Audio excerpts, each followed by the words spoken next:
Hello, in this video I want to show you how to install Microsoft Edge browser on your Realme GT Neo 3. So in order to do this, let's open Google Play Store on this device. From here we can begin a search for Microsoft Edge.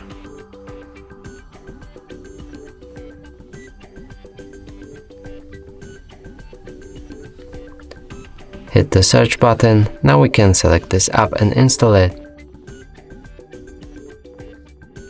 Now that it's done, we can open it.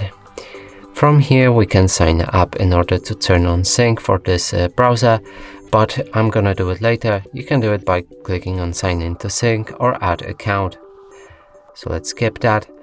Also, you can set up for your data sharing preferences by accepting to this switch right here, but I'm gonna disagree with that and just keep going. Now the last thing is to set Microsoft Edge as your default browser, and if you want to do it, click on set as default. If not, skip it with not now. So let's set it as default right here, and our browser should be ready.